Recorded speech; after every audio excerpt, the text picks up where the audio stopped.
रोहित दादाला सांगितलं कर्जत जामखेड बघा. रोहित दादा इथं बारामतीत असून सुद्धा आमदार होऊन सुद्धा कधी बारामतीत फारसे फिरकले नाही. तो नाही फिरकले. सुप्रियाताईंनी सुद्धा कधीही इथं तिकीट द्या तिथं तिकीट द्या. आजची मलिदा गँग तिकडे, त्याचं कारण काय? मलिदा वाटला कोणी?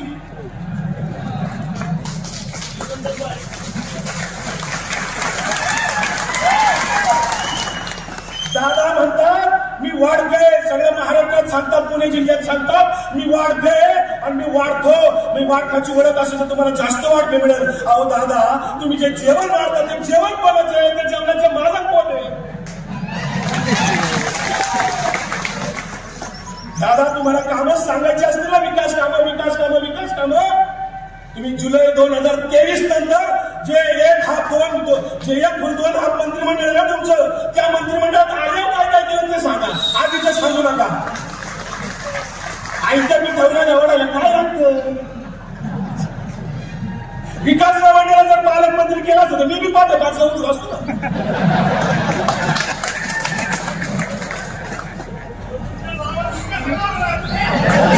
माझं नाव माझ्या आईबाबांनी चांगल्या कारणाने विकास ठेवले, पण सध्या विकास बदनाम झालाय. काय सांगायचं तुम्हाला? आता दादा म्हणतात मोदी की गॅरंटी, मोदी के परिवार. पवार परिवार कुठे गेला दादा तुमचा?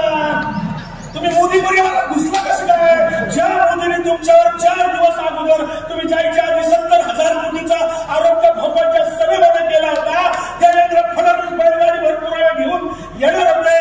अजितदादा तुम्हाला बदनाम करणारी भाजप होती, आरोप करणारे या देशाचे प्रधानमंत्री होते. आम्ही कुणी नव्हतो. ज्यांनी आरोप केला त्यांनी तुम्हाला वॉशिंग मशीन मध्ये टाकलं. चौथ्याशी मुख्यमंत्री केले. हा काय प्रकार आहे? कसली मोदीची गॅरंटी? 6,000 रुपये आमच्या शेतकऱ्यांना देतं म्हणून सांगतात, त्याचे मेसेज येतात. आमच्या शेतकऱ्यांना ठिकाणी देतात. आमच्या पवार साहेबांनी 72,000 कोटीची कर्जमाफी एका झटक्यात केली. मेसेज नाही, काय नाही. शेतकऱ्यांच्या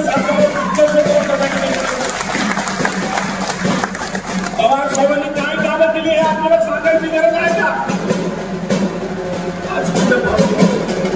आदरणीय साहेब, सन्माननीय व्यासपीठ, माझं मगाशी राहिलेलं अर्धवट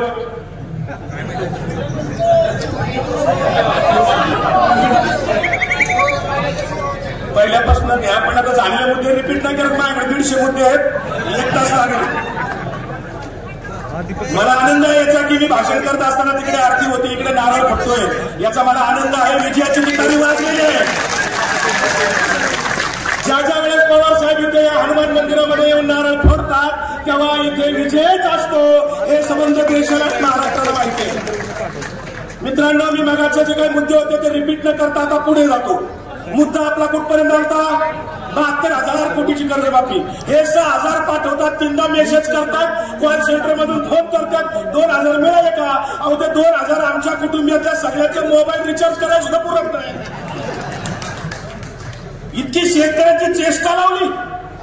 ज्या पवार साहेबांनी शेतकऱ्यांसाठी आणि शेतीसाठी संबंध आपलं राजकारण बनायला लावलं, त्या पवार साहेबांनी कधी शेतकऱ्यांची चेष्टा केली नाही. आज मात्र या मोदी परिवाराकडनं शेतकऱ्याची चेष्टा होते. 2,000 रुपये 6,000 रुपये तुम्हाला वर्षभरामध्ये पाठवतात आणि 1 लाख रुपये घेतात. आपल्या खेड्यातल्या भाषेत देवीचंच घेऊन देवीला वळतात. म्हणजे तुमच्याकडे 1 लाख काढायचे, खिशे कापायची रोज जीएसटीच्या मार्फत. इल्याची 2014ला केवढ्याची होती, आज केवढ्याची आहे? सगळ्या खताच्या किमती चेक करा, डिझेल पेट्रोल चेक करा, सगळं चेक केलं. तुमच्याकडनं वर्षाला 1 लाख रुपये काढतात आणि तुम्हाला 6,000 पाठवतात. शुद्ध फसवणूक आहे मित्रांनो. आजी दादा म्हणतात माझा लय वाटते दिल्लीला. अहो तुम्हाला पालकमंत्री व्हायला 8 दिवस लागले, रुसला तुम्ही, मग तिकडे गेला आणि मग पालकमंत्री मध्ये मिळालं. पवार साहेब होतं तेव्हा तुम्हाला रुसावं लागत नव्हतं, तुम्हीच ठरवायचे सगळं. लोकांना वाटायचं दादा म्हणजे पवार साहेब, पवार साहेब म्हणजे दादा, असं सगळे म्हणत होते ना. आणि दादा म्हणतात मी विकासासाठी तिकडे गेलो, पण 25 वर्ष झालेला विकासासाठी तुम्ही कशाला सांगता? तो साहेबांचा विकास आहे. कारण माळेगावच्या ITI पासून, जिल्हा दूध संघापासून, विद्या प्रतिष्ठान पासून, सगळ्या संस्था MIDC पासून आदरणीय पवार साहेबांनी आणल्या आणि त्या नुसत्या बारामतीत नाही एसटी स्टँड सारख्या. साहेबांनी महाराष्ट्र डोळ्यापुढे ठेवला होता. साहेबांनी इतिहासातनं बोध घेतात, भविष्याचा वेध घेतात आणि वर्तमानात सक्रिय असणारे आपले पवार साहेब आहेत. लक्षात ठेवा. पवार साहेबांनी या पुणे जिल्ह्यातल्या नव्हे महाराष्ट्रातल्या सगळ्या एमआयडीसी, नागपूरच्या गुटीबोरी एमआयडीसी पासून सुनील तटकरेंच्या त्या रायगडच्या तिथं जेएनपीटी पर्यंत आणि बारामतीच्या एमआयडीसी पासून सगळ्या एमआयडीसी रांजणगाव पर्यंत आणि आयटी हब हिंजवडीचं इथलं लाखो सगळ्या जाती धर्मातले तरुण त्या ठिकाणी रोजगार जो मिळतोय तो साहेबांच्यामुळे मिळतोय.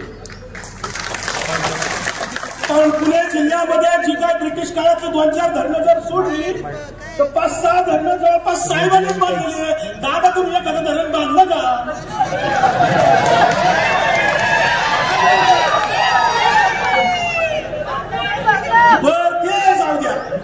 ते पण जाऊ द्या. साहेबांनी अनेक संस्था वटवृक्ष केला. विद्या प्रतिष्ठान सारखी संस्था असेल, केविकी कृषी रोपटं लावलं त्याचा वटवृक्ष केला. दादा तुम्ही एखादं रोपटं लावलं त्याचा वटवृक्ष केला असं दाखवा. एक संस्था दाखवा. नाही केलं. तुमचे लाडके देवेंद्र फडणवीस यांनी सुद्धा एखादा कुठं रोपटं लावलं त्याचा वटवृक्ष केला आम्हाला दाखवा. तुमच्या ते खोके सरकारमधले सीएम अहो मराठा आरक्षणाची वेळ शक्ती त्यांनी इतकं फसवलं महाराष्ट्राला. ते जरांगे पाटलाचं आंदोलन होतं तुम्ही सगळ्यांनी बघितलं. उपोषण मागे घ्यायचं होतं, सरकारने आश्वासन द्यायचं होतं.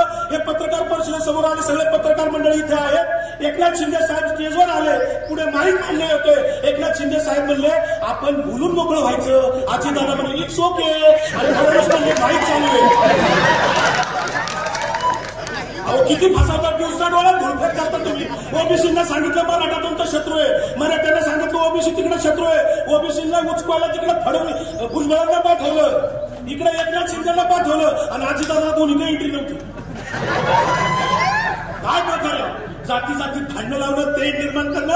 अहो पवार साहेबांनी 94 साली GR आणला, 272 जातींना आरक्षण दिलं, त्याच्यामध्ये कुणबी सह आरक्षण मिळालं. ही पवार साहेबांची कृपा आहे.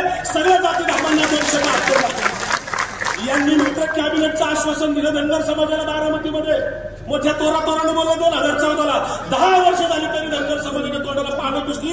तो पडळकर नावाचा माणूस सोडलाय. आता कुठे गप झालं काय कळच. साहेबांचा रोज बोलायचं रोज उठून. मित्रांनो हे विकासासाठी गेलेले नाहीत, हे शाळेतलं पोरग सुद्धा सांगते. हो प्रफुल्ल पटेलांना क्लीन चिट मिळाली, पडलेल्या माणसाला साहेबांनी केंद्रीय मंत्री केलं, पण सुप्रियाताईने नाही केली. साहेबांनी किती माणसं मोठी केली. तिकडे आंबेगावला एक मोठा माणूस केला, मांडीवर बसला. काय म्हणजे इतकं काय. पण साहेबाचं एक वैशिष्ट्य आहे, साहेब म्हणजे श्रीकृष्ण आहे. ज्या बाजूला साहेब त्या बाजूला विजय. लोक दुःख तू मनाची मतं मिळत होती, साहेबामुळे मिळत होती.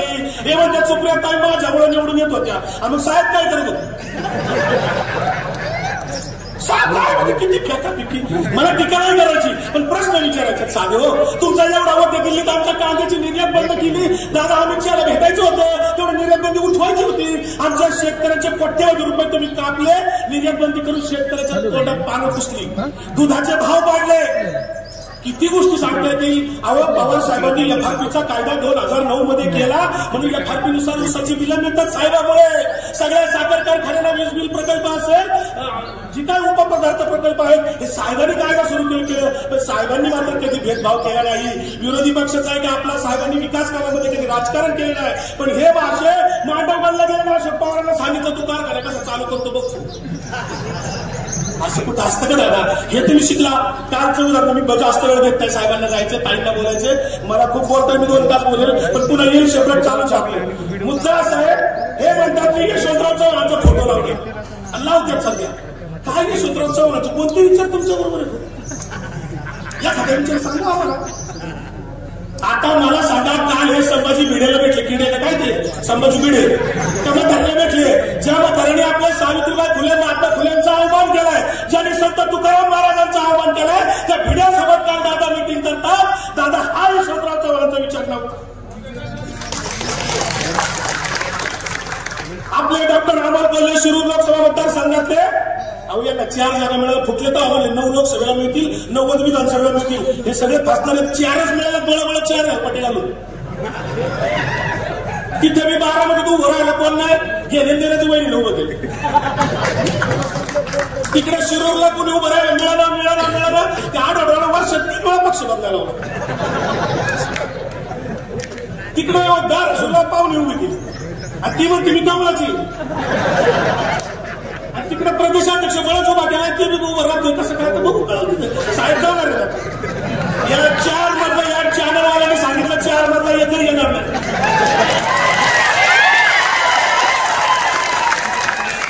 आणि मग लोकसभा झाल्यावर या महाराष्ट्राची काही नवीन नांदी चालू होणार आहे. 2024 ला महाविकास आघाडीचं सरकार साहेबांच्या मार्गदर्शनाखाली आहे. आणि मग सुप्रियाताई आणि रोहित दादांना मी सारखा आग्रह धरला आहे. तुमच्यासारख्या अनेक कार्यकर्त्यांनी आग्रह धरला आहे.